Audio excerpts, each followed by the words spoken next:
Andrea Mock, and COVID-19 cases, unfortunately, like we've been telling you, are on the rise here in South Carolina, and it's causing some high school football games to be canceled. That's right. News 19's Riley Hackett has more on why Spring Valley won't be taking to the field tonight.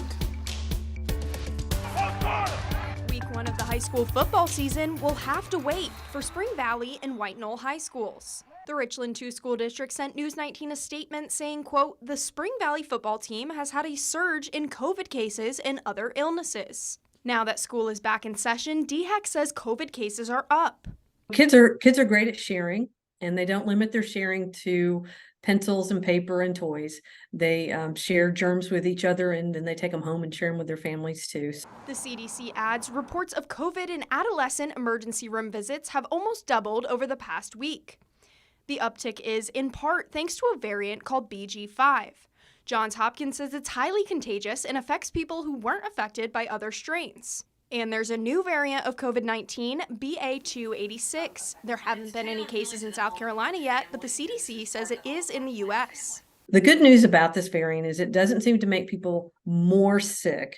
It is easily passed. And right now, with the data that we have, we believe the current vaccines will give some protection. And there's a new vaccine just about to be released.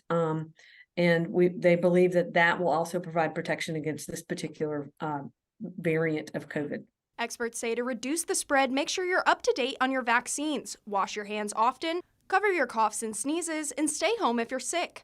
DHEC says it works closely with the schools to make sure they're doing their part as well. They need to be following their own guidelines for infection control and reducing disease, and supporting kids to stay home if they're sick. Reporting in Richland County, I'm Riley Hackett, News 19 WLTX. There is no word today on when or if tonight's game will be rescheduled. And the latest numbers from the CDC show a 21% increase in hospitalizations from COVID in the U.S. The CDC rates in the Midlands at low risk, but still recorded an increase in some counties. Richland, Lexington, Fairfield, and Newberry reported a 65% increase in COVID hospitalizations.